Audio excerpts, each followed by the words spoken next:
Turn one soul ring. Let me just take off my jacket because I'm going to get hot when I'm doing this because I mean, the listeners don't know, but I'm very, very expressive with my hands when I speak. You guys know, but the listeners don't know. Let me just take this off. Do you still like express with your hands when you're talking like this right now? Oh, yeah. Anytime I'm talking, I gotta, like, when I'm on the phone with people, I have to put the phone in my, like, the crook of my shoulder so that I can express with my hands, even though they can't see it. Yeah. I'm sure if I wasn't tied down so much with my recording equipment, I'd be pacing. Like, yeah, because Riley has to be in a closet. yeah. This is my home now. I am in the closet. I mean, like, I would always think that I might not, but like when I used to sell cameras and stuff, everyone always make fun of me of how like animated I am when I talk to people. Apparently I'm very animated. It's a good sales tactic. I don't even notice I do it. All right. Welcome to another episode of Turn One Soul Ring. I'm Kevin. Hey, I'm Eric. And I'm Riley. And today on the show, we're going to be Dexplaining Eric's Kinnan Bonder Prodigy Commander deck. Before we get to that, though, Eric, how can listeners get in touch with us? Hey, you can always catch us over on the old Instagram at Turn One Soul Ring, the podcast. If you want to talk to us directly, we got an email, Turn One Soul Ring, the podcast at gmail.com. And then check us out over on the old YouTube, Turn One Soul Ring, the podcast, and make sure to add in the podcast. I also want to mention before we get to the deck that we're going to be moving our show to a new base podcast platform called Anchor. Like the thing you throw over the side of a ship so that your boat doesn't move. You'll still be able to find our show on all the same podcast platforms. The only thing that's changing is that while we've always used SoundCloud to distribute our show to all the other podcast platforms, we're now going to be using Anchor to do that. And as a result, if you are subscribed to our show on iTunes or Spotify or anywhere else other than YouTube, you'll have to just subscribe to the new feed of our show. We'll be making the full switch at the end of June. And until then, it's going to look like we're on all the platforms twice. But starting in July, things will be back to normal with the single feed of our show. We'll also have the updated links in the show notes for today's episode, as well as every other episode going all the way back. So before we move on to the main topic of the show, is there anything new or noteworthy happening in the world of Magic? Yeah, we got some Commander stuff. We got some historic stuff. Why don't we start with the old Commander announcement there? Yeah, so an announcement that came by on June 7th. The RC announced that, or the Rules Committee announced that the way Commanders die is going to change. Because traditionally, if a Commander died, you had an opportunity to put it into the command zone as a replacement effect, so it didn't actually trigger any die triggers. So if you had like a Blood Artist on the battlefield, it wouldn't technically trigger Blood Artist because it's being put into the command zone instead of going to the graveyard. Or similarly, like if you had a commander like Child of Alara that has a die trigger in its text to trigger destroying a bunch of, what is it, non-land permanents? Yeah, it's non-land permanents. Yeah. If you put Child of Lara back to the command zone, it wouldn't trigger its destroy effect. So the change is that commanders are now going to trigger dies effects even when they go back to the command zone. So straight from the RC, if a commander has an ability which triggers on it dying or going to exile, it will trigger before heading to the command zone. So pretty simple. I used to think that, if my commander died, it died, and then I put it into the command zone. But the replacement effect is a little bit different, and I think this change just makes things a little bit more intuitive, especially for newer players that don't really understand what a replacement effect actually is. Right. Yeah. No, that's a very good point. Yeah. Cool. Next up, hot off the heels of our banned and restricted announcement at the beginning of June, just a week later, the old Winota is now also suspended in Historic. Did that announcement come out on Monday this past week? Yes, it did. So okay. I just totally didn't hear anything about that. It's funny, like it took a whole week until she got banned. Well, I guess suspended. Sorry, Yeah. suspended. It's a suspension, not a ban. Get it right. A short-term ban. Yeah. It's the pre-ban. Yeah. Yeah, I mean, clearly banning Agent of Treachery wasn't enough for Winota that, barely even played Agent of Treachery in Historic. Yeah. Yeah, and Agent of Treachery or Winota is just a really powerful Boros card. Who would have thought? Who would have thought? Oh boy. Making Boros great again. Or making Boros great for the first time. Is probably more accurate. You guys feel like this is a justified pre-ban? Yeah. Yep. Yeah, it's just it is kind of unfun just the way you would lose just so easily to that deck. And so I'm totally cool with it. I think it's good. I haven't really played much Historic, but I'll agree with it. Yeah, I'm sure they know what they're doing, obviously. Yeah. So let's move on to the deck. I do have a little bit of lore for Kinnan, but I'll just start off by reading him. He is a now I've miscast up on my Scryfall. Okay, so Kinnan Bonder Prodigy is he costs Simic, so a green and a blue for a legendary creature, human druid. He's a 2/2. Whenever you tap a non-land permanent for mana, add 1 mana of any type that permanent produced, and he has an activated ability which is 5 generic mana, a green and a blue, to look at the top 5 cards of your library. Then you may put a non-human creature card from among them onto the battlefield. Put the rest on the bottom of your library in a random order. And that's 5 a green and a blue colon. So if you had, let's say, a ton of mana of any color of your choice, you could just do that over and over and over and over and over again. You sure could. Which is pretty good. Yeah. So I do just have the littlest bit of lore. So Kinnan is originally from the plane of Ikoria. So in case that wasn't clear, he's a very young bonder who's considered a prodigy. Wow. This is because look at that. I know, right? What? It's like, wow, tell me something I don't know.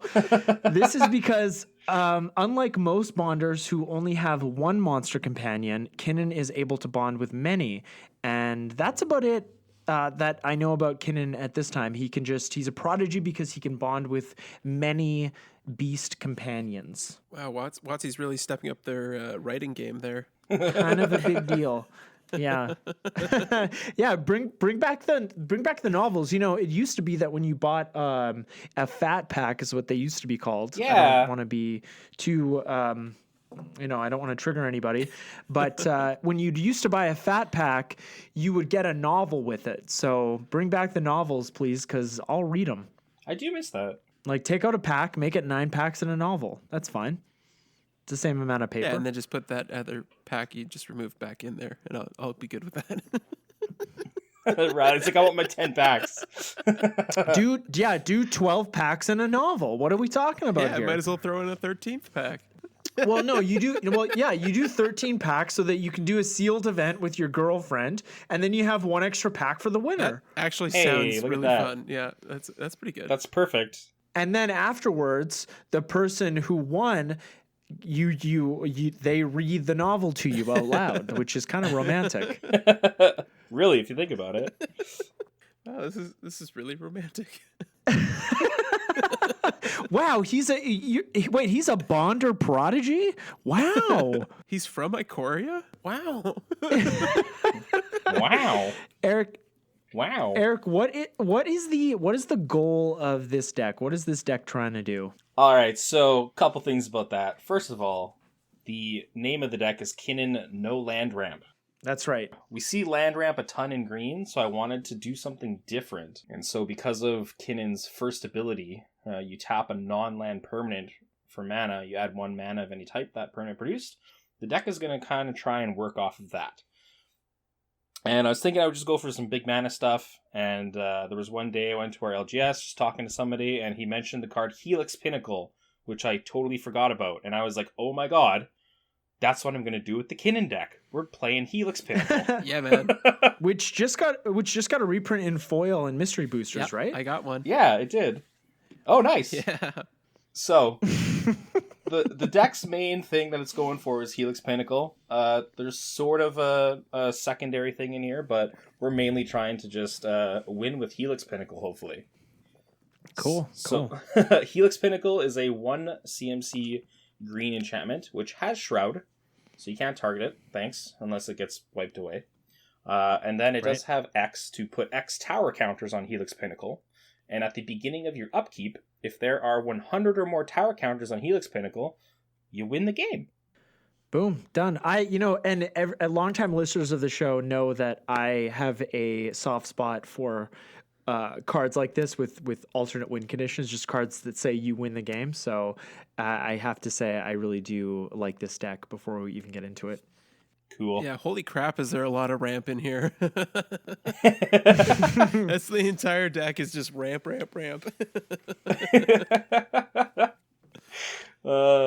Obviously, without being able to play it, I don't know how this deck would really work out, but if you get some of the payoffs, you can really go far. Mm-hmm. Yeah. So, let's get to the deck list. If you want to follow along with us, you can find the link to Eric's deck list in the show notes, just below where you're listening to this episode. So let's move on to the deck categories. The first category we have here is what the deck is about. So we have Astral Cornucopia, Coalition Relic, Everflowing Chalice, and of course Helix Pinnacle, which Eric just read for us. I'm going to read Astral Cornucopia because this is a card I haven't seen in a long time. It's triple X for an artifact. Astral Cornucopia enters the battlefield with X charge counters on it, and then you tap it, choose a color, add 1 mana of that color for each charge counter on Astral Cornucopia. So, this is like pay 3, get 1 counter. This is like a Manolith, essentially. But the next section is proliferate, so we're going to see that this can really snowball out of control. Yeah, exactly. Like these 3 relics we have all work off of charge counters. Coalition Relic is kind of interesting because you're only able to kind of like put 1 charge counter on it every turn.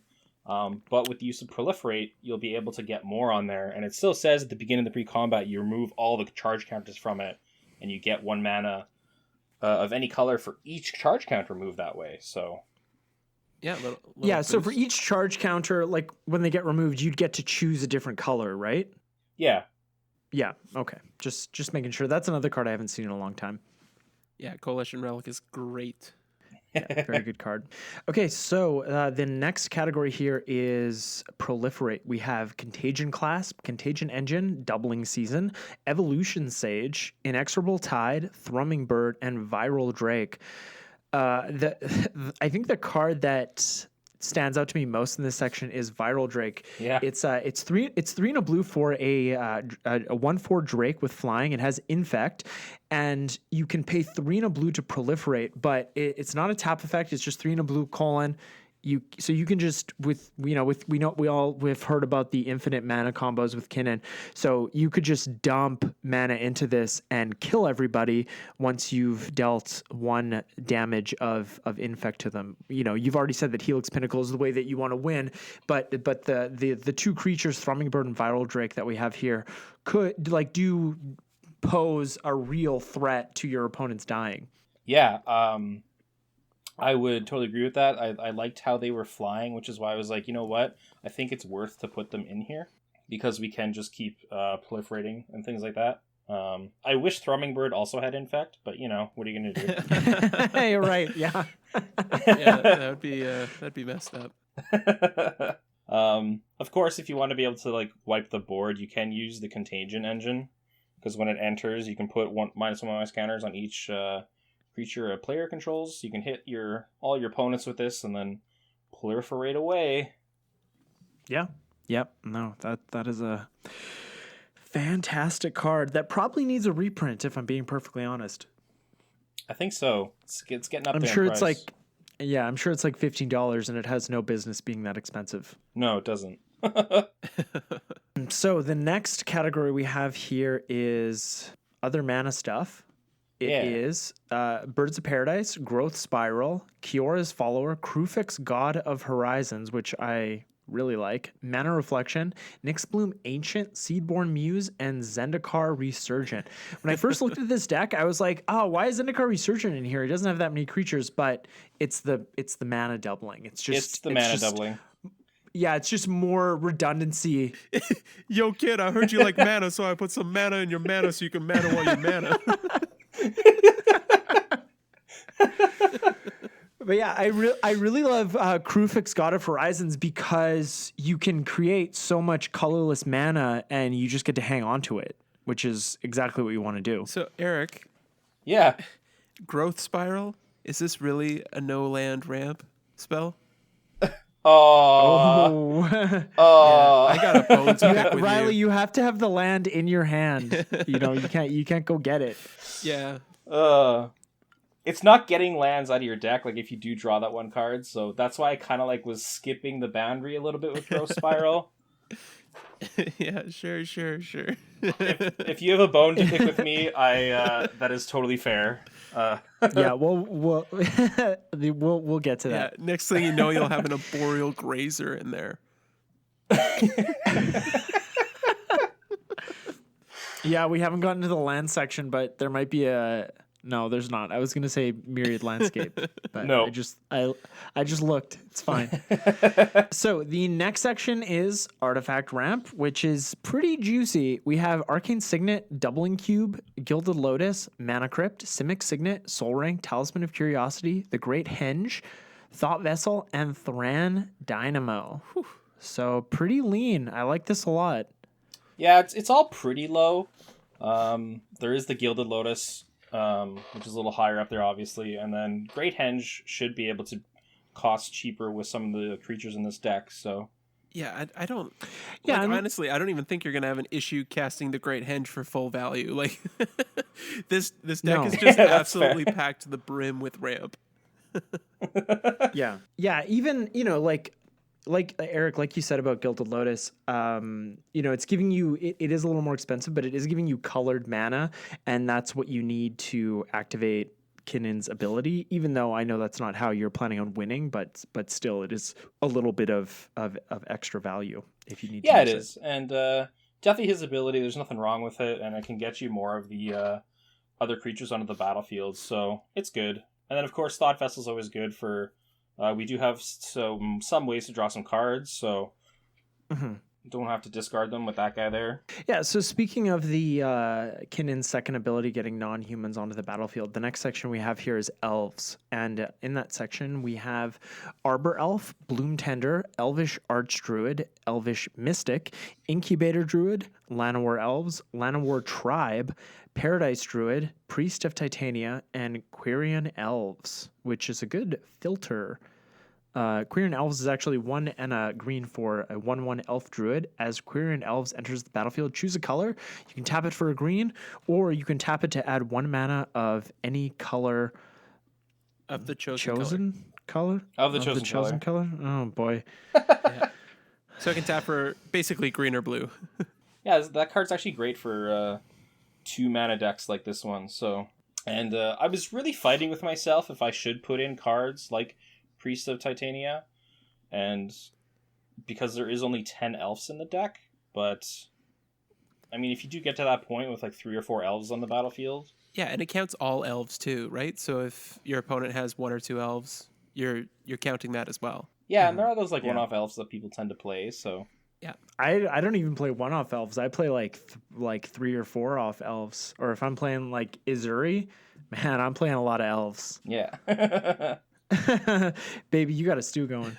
Baby. So the next category we have here is tutors. We have Dizzy Spell, Intuition, Long-Term Plans, Planar Portal, Ring of 3 Wishes, Sylvan Library, and Tamiyo's Journal. So Sylvan Library is not a tutor, but I'm going to give you a pass on that one. I threw that one in there because I didn't know where else to put Sylvan Library. Maybe on Let's Draw Some Cards? Think it's better there? I don't know. Yeah. I guess it fits better there than a tutor. Yeah, or just what the deck is about. You could put it under there. Yeah, the deck is all about Sylvan Library. So I'm always a fan of Transmute. Dizzy Spell is 1 blue mana for an instant. Target creature gets -3/-0 until end of turn, which isn't the important part. Dizzy Spell has Transmute for 1 and 2 blue. So you discard this card, search your library for a card with the same converted mana cost as this card, reveal it, and put it into your hand, then shuffle your library. Transmute only as a sorcery. Ugh. But it lets you go and get Helix Pinnacle in a Simic deck, which there aren't a lot of ways to go and search for any card. And I know because when I looked at this category, I went on to Gatherer and did a few keyword searches because I looked at Ring of Three Wishes and I'm like, isn't there something better? Or Tamiyo's Journal? And I'm like, isn't there something better so that we can go get Helix Pinnacle? And you know what? There's not. Yeah, I did the same kind of search. But there is one option that I did find. So we'll get to that by the end of this deck tech. Cool. I was hoping one of you would find something because I'm really curious. So do you really have to? I dug deep in this spot. I wanted to make sure there was a lot of ways to get the Helix Pinnacle out of the deck. I didn't even know there was a Transmute card for 1 CMC, so Dizzy Spell is pretty sweet. Yeah, and I just love Transmute because it's so difficult to interact with. Oh, yeah. And I've definitely played with Ring of Three Wishes and Tamiyo's Journal before. Tamiyo's Journal, I think, is the slower of them all. For sure, yeah. And then with how intensive the mana or this deck can get mana, Ring of Three Wishes doesn't seem so bad. Like, it is 10 mana, but should still be able to get there. Yeah, like I don't think you have a shortage of ramp. Are you sure? So the next category we have here is counterspells, and we have Arcane Denial, Disallow, Fierce Guardianship, and Swan Song. Eric, I like that you put Disallow in here in case anyone else tries to transmute a card. You just be like, nope. I'm the only one transmuting. Yeah, or somebody activates their own Helix Pinnacle and you just disallow it. Oh, the spice. Or somebody tries to ultimate a Planeswalker, and you're like, no, nope. Nice try, buddy. Nice try. I'm winning this game. Move over. Yeah, it's just some solid counters, and then obviously Arcane Denial is always just a fun one to have. So for sure, yeah, make some friends. Put Arcane Denial into your deck. Yeah, it's like Riley's shaking his head. Also, with this deck, like it doesn't seem like you're doing too much really, and I think a lot of I actually didn't say this before, but I think like one of the good strategies is like if you end up being able to get Krufix out there, build up all this colorless mana, and then if you can just go for the Helix Pinnacle out of nowhere and dump the mana into it to win the game, that'd be a really fun way, I think, to just like actually win a game. Nobody knows the Helix Pinnacle's coming. You're like, boom, Helix Pinnacle, 100 mana, I win. Oh, you're gonna try and stop me? Fierce Guardianship, ho! Free counter. What are you gonna do? Oh yeah. So the next category we have here is let's draw some cards. We have Blue Sun Zenith and Pull from Tomorrow. These are not normally cards I would put into a deck, especially Blue Sun Zenith. I do have a soft spot for Pull from Tomorrow. They are both instants, which is nice, but in a deck like this where you can amass so much mana and you have a Thought Vessel, it really kind of makes it reasonable to run these cards, I have to say. Yeah, that was the big reason, and it's also like, on top of the tutors, we gotta have some way to get through the deck to find the things we need to win the game, and because this deck can just make so much mana, you can probably go through, like a third of your deck at once or something, so. The next category is good defense is good offense. We have Heroic Intervention and Propaganda. Heroic Intervention, which is getting a reprint, so that $20 card is going to take a hit, thank goodness. Yeah. Nice little call out to that as well.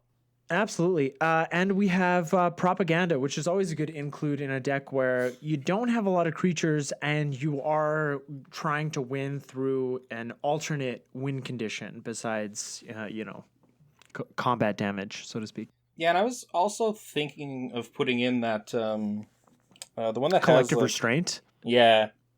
Yeah. Which one? Collective Restraint. Collective Restraint. It's like 4 and a blue, and it's an enchantment from Invasion. I thought we talked about this. Elephant grass, bro.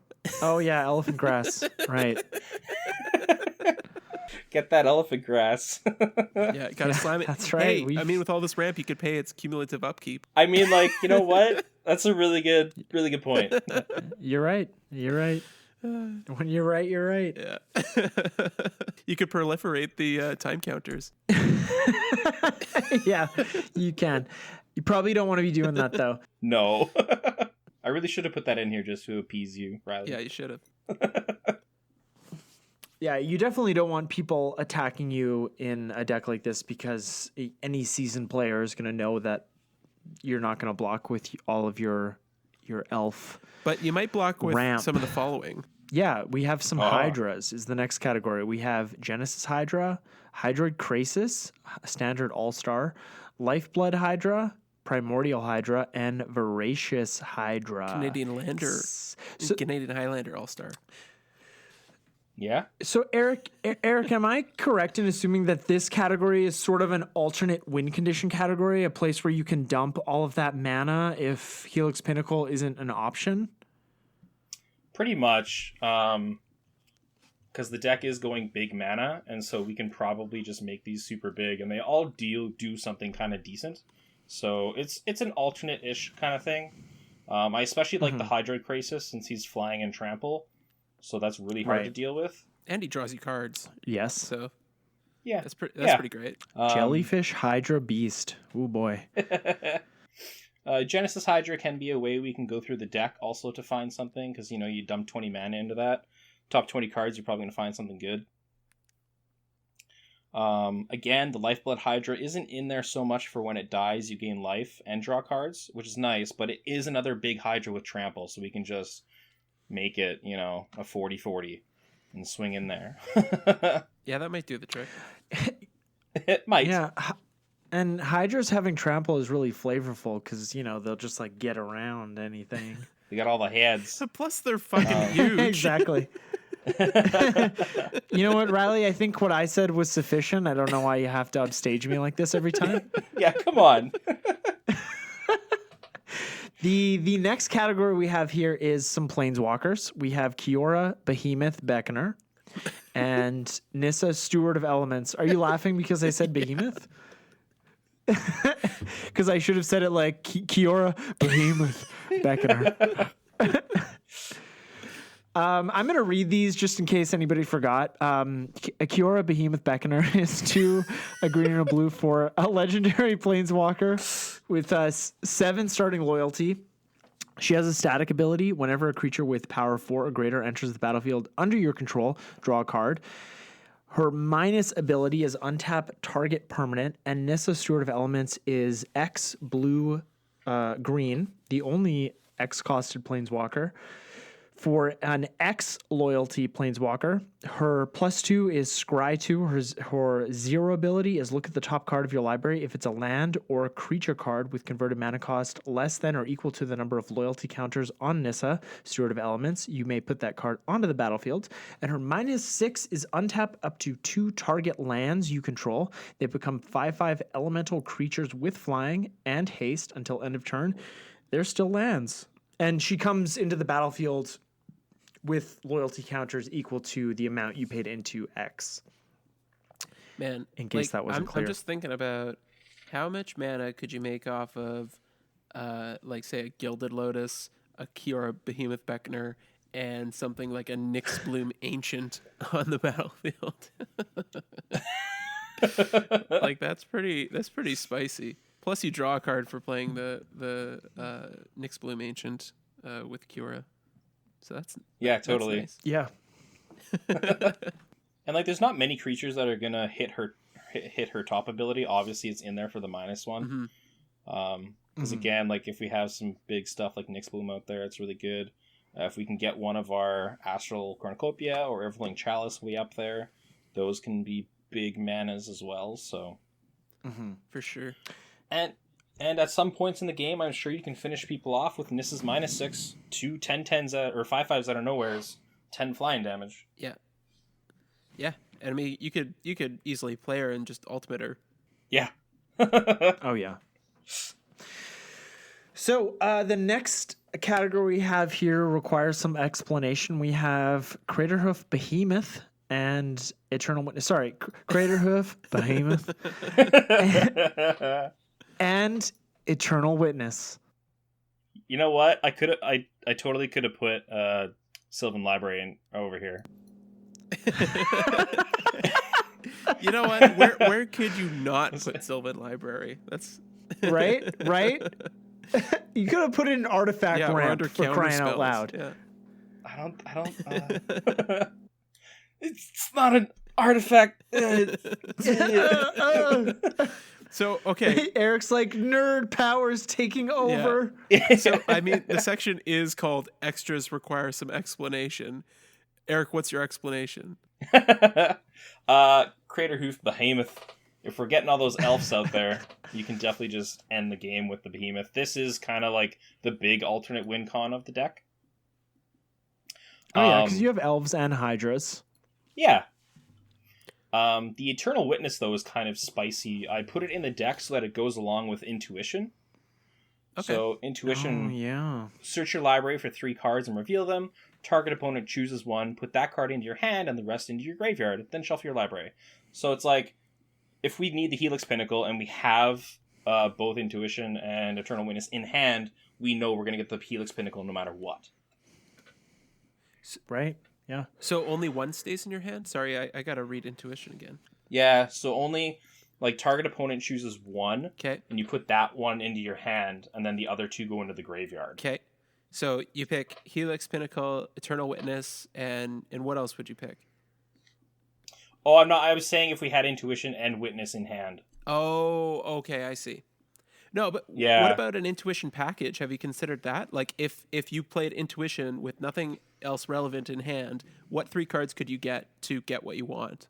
I have, there is nothing else, because if they choose, like, if you choose Pinnacle and Witness, there's nothing else that can get, like, one of those back, you know? You What- could hey. no. There, of course, there's. I mean, not in the deck, but you could throw Regrowth in here. Yeah. Or, Yeah, or, Regrowth or that Recall? would work. Man, my personal favorite Recall. But That's actually a really good point, though. yeah, Regrowth would be great. Yeah, because you could get Eternal Witness, Regrowth, and Helix Pinnacle, and that way Intuition is basically going to get you what you want in a roundabout way. And it makes it a solid tutor again, so... Yeah. And Regrowth has never been cheaper. It's like 60 cents. Oh yeah, I love me a Regrowth. Yeah. Oh, yeah.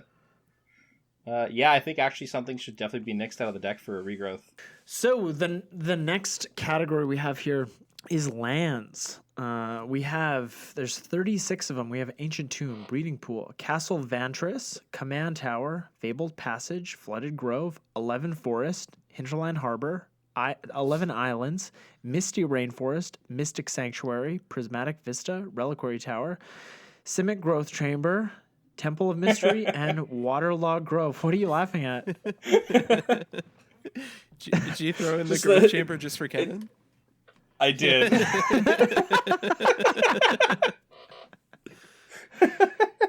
It's, you know what? It's fine, Eric. I accept you. I accept you the way you are. Yeah, imperfections Especially... Yeah. Especially with, like, so now that we're at the end of the deck, like, I really wanted to kind of, like, Helix Pinnacle's kind of janky, so I really wanted to have this deck in a way that can actually perform. It did make the deck's price go quite high. Well, it wasn't the of Intuition course. that sent it high. Or the Mana Crypt? I didn't think Intuition was that expensive. Was that Oh, it's one? reserve list. Yeah, Yeah. That's got to be like a $40 yeah. It's card. like somewhere between 40 and 60 US. Yeah, it's like 60 US. I still think like Misty Rainforest is still more expensive though. Oh, probably. Yeah. Yes. Yeah. Yes. No and doubt yet about it's it. not on the Yeah. reserve list. So what's up with that? Yeah, what's going on? it's playability. It's interesting because Intuition is legal in Commander, but Gifts Ungiven is not. Yeah, that's actually really interesting. And Gifts Ungiven is a sorcery, right? No, I think Yeah. is No, is it's instant. Is an instant. It's an instant? But gifts is 4 mana for 4 cards, and you basically like the opponent splits it, right? Yeah. And intuition is just 3 cards for 3 mana. So it's kind of like a mini gifts ungiven, but I mean, you can set up the same kind of piles that basically get you what you want. So Right. Yeah, exactly. Yeah. So it's kind of interesting this card's still legal. Well, we're gonna have to watch the price after this episode airs because if it spikes, then we'll know we're relevant. Again, like I actually didn't know that card was a card until I was like building this deck. yeah, I've got one in my binder that I've been holding on to for some time. Ooh, Yeah. I used to have 2, but I sold one. that's fair. Again, me with my I had 2 Yavimaya Hollows, but then when the reserve list was going up there, Nick got rid of one. All right. Well, why don't we talk about some suggestions or maybe challenge some of the cards in the deck? Well, before we get to the cards that we'd want to, just some honorable mentions. Talking about the best ways to deal with a deck like this deck in particular is obviously some like board wipes, both creatures and artifacts would work really well. Yeah. Yeah, you're trying to get all that mana, so it's like the deck only has 1 heroic intervention. There are some counter spells as well, which are kind of like also for defense, but right.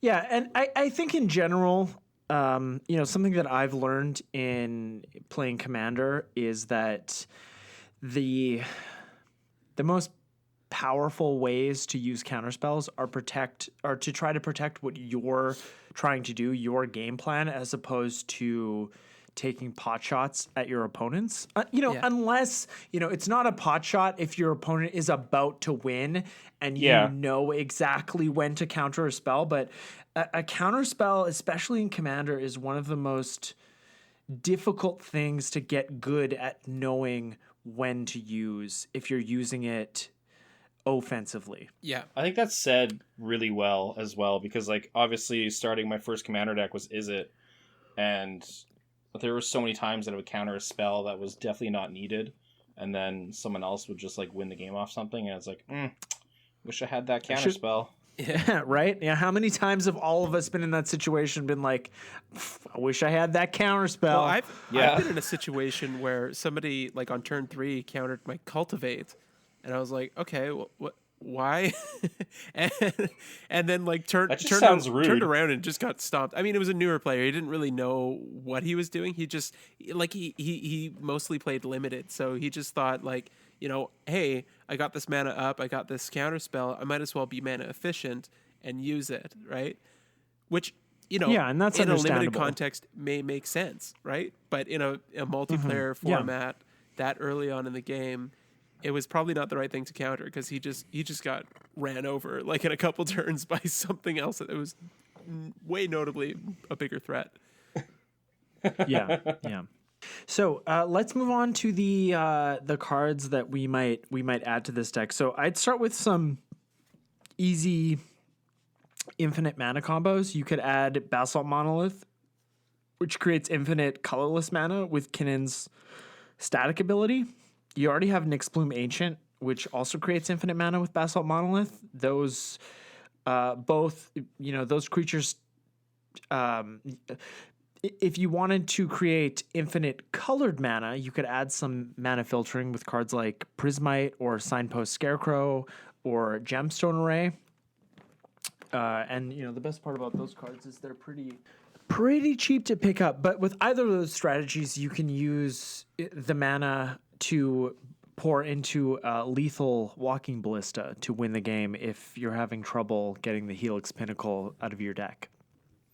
Let's just take Thran Dynamo out of the deck and put Basalt Monolith in there. Thanks. Yep. Great. I totally forgot. I don't know why I forgot about this card. It obviously just instantly goes infinite with Kinnan. Yeah.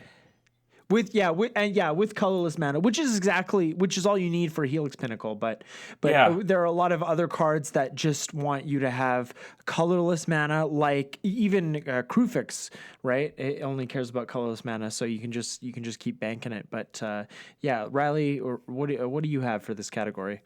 I mean, I've got some like specific changes, and I've got some other things that could be considered as well. Let's go for it. Okay, so yeah, let's do it. For some specific changes, Findhorn Elves I think would be a better fit over Quirion Elves. So Findhorn Elves is basically a Llanowar Elves. I just think like you know like the ability to tap for either color is not necessarily as powerful as being able to just get a more consistent 1 mana elf out early. Flux Channeler. This is another one from War of the Spark that cares about proliferate. So for 2 and a blue, you get a 2/2. I think it's a human wizard that whenever you cast a non-creature spell, you proliferate.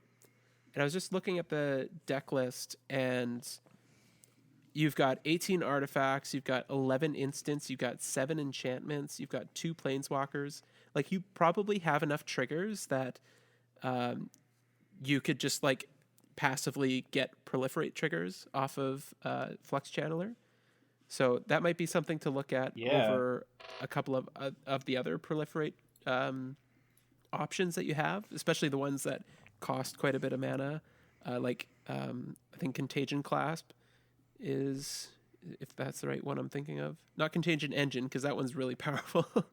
But that's a double proliferate, but it does cost 4 with the clasp. Yeah, the clasp is a little bit less efficient, especially since does it require to be tapped to proliferate? Yes. Yeah, so you can't do it multiple times in a row, which I think Kinnan would prefer, right? Like the Drake can be just pumped into, right? Totally. Yeah. So that would definitely be something I'd suggest. Okay, as far as tutors go, there's a couple options for tutors. And it really depends on what you're using the tutors to get.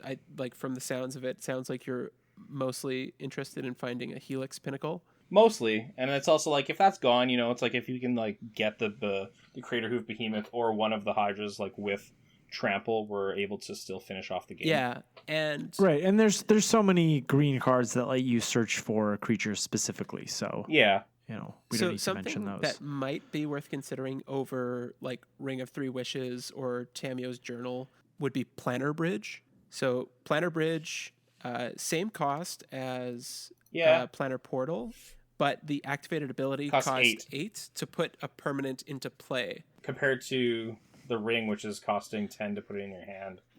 Basically, yeah, the Planner Portal, honestly, I think it would be great to get Planner Portal, put a let me find it here. Put a Seedborn Muse into play, then on each turn cycle, untap all your stuff, put something new into play to the point where on your turn you could just like throw a Crater Hoof Behemoth down and just smash face.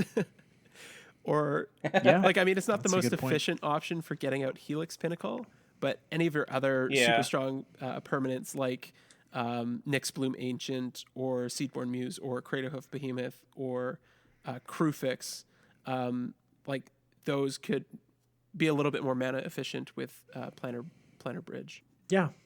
No, that's a very good point. I'm surprised I didn't even think of that. Yeah, and I'd maybe get rid of the. I like the. I still like the Planar Portal and Ring, because you can get, if you need to get that counterspell clutch. Yeah, no, and that's definitely something that Planner Bridge misses on, is any non-permanent. But it's long-term plans, I feel, is kind of the one that's it's okay. Yeah, I mean, if you're... And Tamio's Journal. The thing about long-term plans, the reason I kind of like long-term plans is if you're tutoring for a creature, you could use long-term plans and then use Kinnan's ability to get that creature onto the battlefield. Yeah, exactly.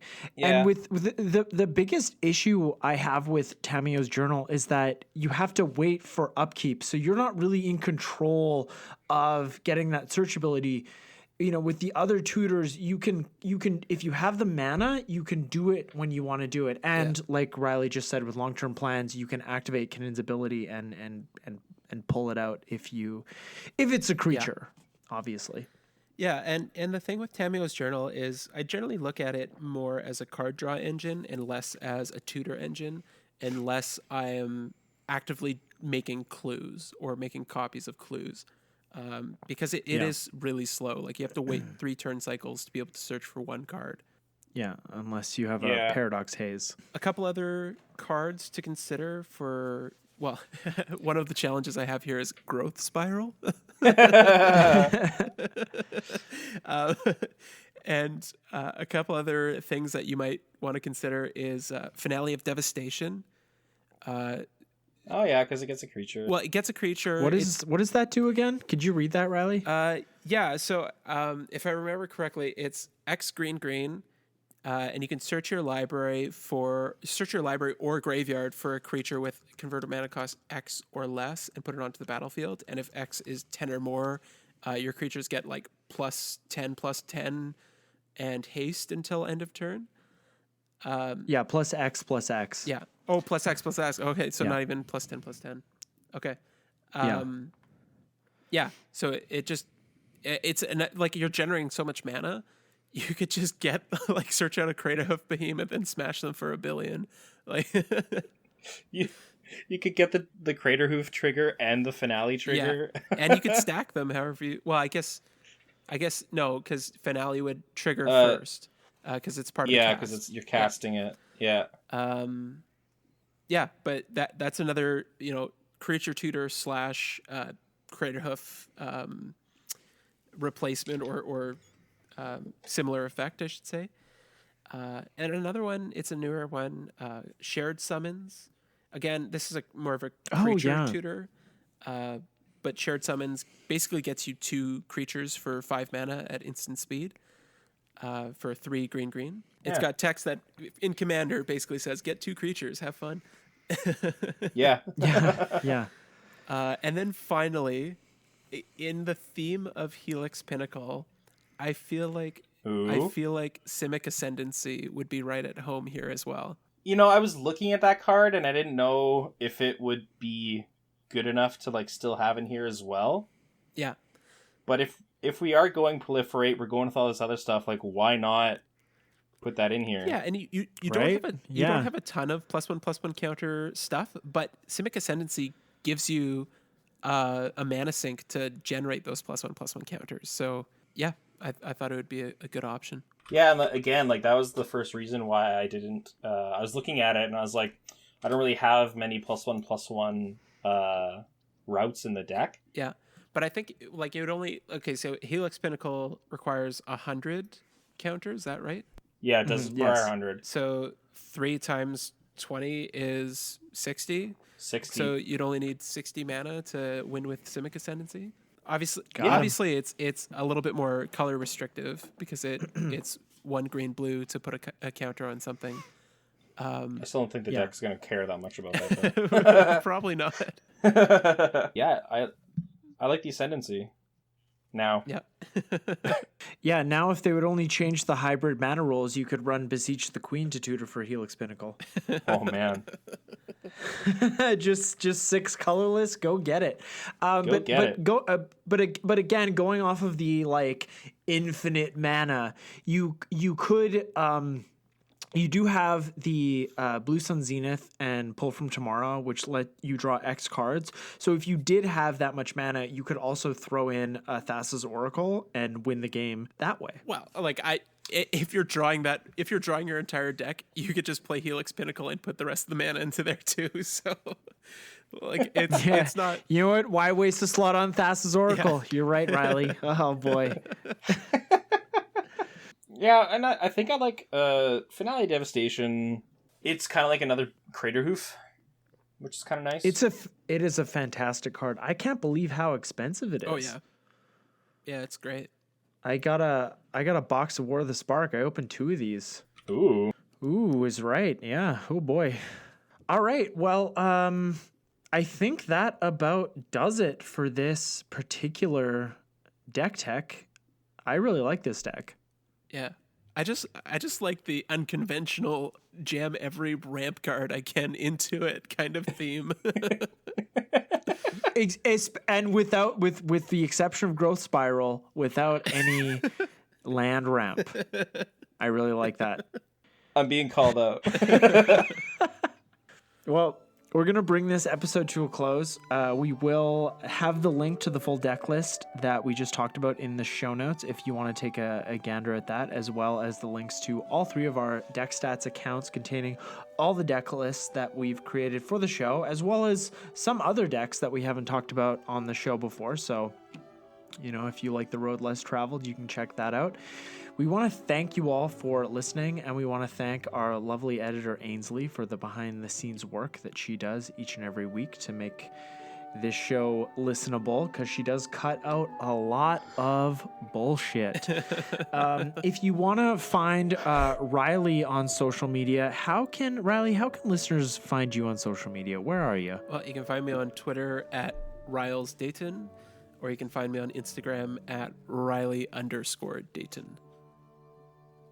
And you can find me at Command Beacon on Instagram. And thanks again, everybody. We appreciate you, and we'll talk to you next week. See ya. Thanks, everybody. This was fun. Bye-bye. Bye now. Turn one soul ring.